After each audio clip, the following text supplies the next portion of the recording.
My name's Steve Charmley and my cabinet portfolio is corporate support, which includes HR, legal, estates and assets, plus our wonderful comms team, of course.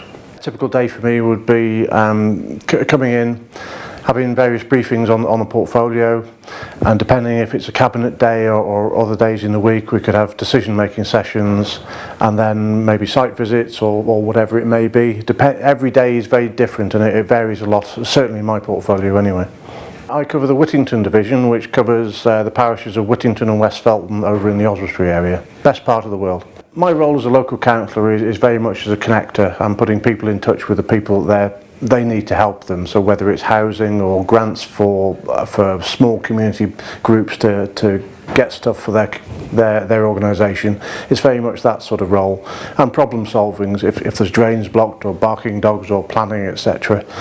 People tend to phone me or email me, and I put things in place to solve their problems, hopefully. First time elected, I think, was 2007, and that was to the old Oswestry Borough Council. Then I stood for Unitary in 2009, got elected, and then I was straight on to cabinet. So I think I'm the longest serving cabinet member here currently. Prior to that, I was in dairy farming, and that's my family background. So we had a family farm over in Oswestry, which has now been given up, and we're doing this as the main role, I guess. I'm deputy leader of the council at present, so that takes up a bit of extra time by supporting the leader of the council at various meetings and substituting for him. Other roles, I'm a school governor in Whittington, and I'm also heavily involved in my local rugby club. So it's being a connector and being not a spokesperson, but a conduit, I suppose, is the right word. I'm passionate about sports, so I love watching all sorts of sport.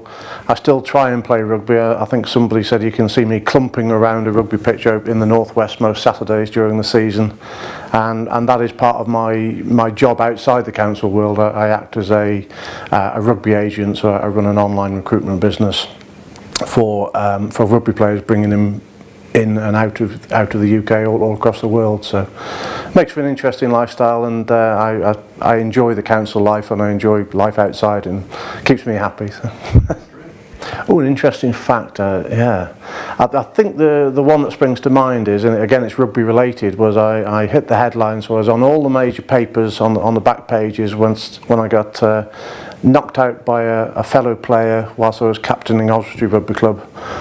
I can't remember what year it was, 2003 from memory, and it's the guy went off the pitch and he punched somebody else and they made a citizen's arrest, so it all hit the major news, and I was interviewed for Manchester Evening News and all the big papers, and just for being knocked out. So it's quite bizarre, but there you go.